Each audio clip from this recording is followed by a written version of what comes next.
Muitos analistas estão apostando no aumento do minério de ferro e como isso impactaria muito o valor das ações da Vale, né? Tem muita gente pedindo aqui para a gente falar de Vale. Queria saber a opinião de vocês dois, se vocês realmente acreditam nesse movimento aí. Será que a Vale pode chegar a dobrar de preço? Pergunta de R$1 milhão, começando. Vou começar com o Marco Saravalli agora, viu, Celso? Senão ele foge da minha resposta. Aí ele deixa só você responder e ele muda o assunto. Então vamos jogar primeiro para ele e depois você responde. Sempre ele não ter saída, né? Pressão no Marco. É, ele foge toda vez, ele foge pela tangente. Vamos lá, Marco Saravalli. Essa pergunta aí, ela tá proibida nessa segunda. Segunda-feira é sempre um dia atípico, né?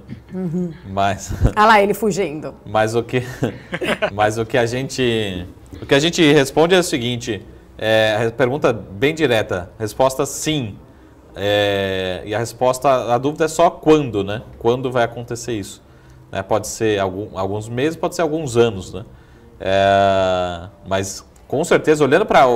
Eu gosto de olhar de trás para frente, né? Então, por exemplo, a Vale tem capacidade em 2022, inclusive já tiveram alguns analistas que passaram aqui, em 2022, não estou falando nem em 2021, 2022, ou nos próximos anos, de distribuir cerca de 20% de dividend yield, né? Ou seja, 2021, 22, 23, vários anos, 20% de dividend yield.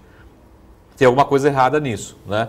Não dá para uma empresa desse tamanho, com uma expectativa, um fluxo de caixa tão forte, distribuir 20% de dividend yield. Ou não vai ser um EBITDA desse tamanho, ou o papel está muito barato, né? Então, essa leitura que a gente precisa ter olhando para longo prazo. Vamos olhar para outro indicador, olhar para Free Cash Flow Yield, né? Ou seja, a geração de caixa em relação ao valor de mercado. Também, né, excluindo também todos os impactos de Brumadinho, já fazendo todos os ajustes, dá para ser pelo menos 15%, 18% dá para chegar. Enquanto a média das ações aqui listadas no Brasil gira em torno aí entre 8%, 10%, às vezes muito boas, 12%. Mais um indicador que fala, pô, não é possível, né? Então tá muito barato. Então, ou a empresa não vai gerar tudo isso de caixa, ou o preço ainda está muito barato, a ação está muito barata.